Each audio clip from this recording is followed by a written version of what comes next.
After a week without racing, the NASCAR Sprint Cup Series is back on the East Coast, and the crowd sure was ready for the STP 500 as the green flag drops at Martinsville Speedway.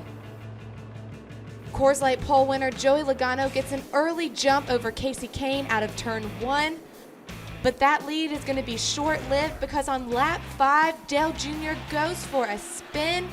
He's going to bring out the first caution of the day. On board with Kevin Harvick, we see David Ragan drift up, body slam the 88, sending him spinning, leaving Dale Jr. in the rear view and a lap down. Going to lap 33, Paul Menard is running up front, but he's got Kyle Busch on his tail. Kyle Busch dives to the inside. The number 18's up front for the first time today. Almost halfway through the race on lap 221, we see 5-time Martinsville champion Denny Hamlin up in smoke. He makes his way to the garage with major right front damage. Looking at what happened, Hamlin wheel hops, losing control of his rear tire, slamming into the outside wall, and just tears up the entire right side of his number 11 Toyota. On the following pit stop, Kevin Harvick loses 5 spots as the Jackman tries not once, but twice to get the jack under the left side of the car. Harvick not happy at all at that mistake. He had some words for the number 4 crew. Do this every week. Every week we lose a spot.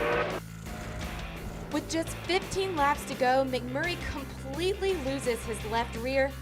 That'll bring some pit strategy into play. Paul Wolf, obviously looking for a win, calls Keselowski down pit road while running third. They'll get a 4-tire stop. All the other leaders will stay out. Green flag flies with just 11 to go. Kyle Busch, who's been dominant all day, takes off on the inside out of turn 1, leaving his teammate Matt Kenseth to battle AJ Allmendinger. Dinger has got to get past Kenseth for second to have a shot to win. Got to get down. Allmendinger doesn't make it easy. Kenseth scrapes the wall, and that'll help the number 47 to close out the second spot. But in the end, no one could touch the number 18. He's going to grab the checkered flag at the paperclip. It's hard to believe that Kyle Busch came into Martinsville with no grandfather clocks, and now, after sweeping the weekend, he's going home with 2. For NASCAR.com, I'm Costner Merrifield.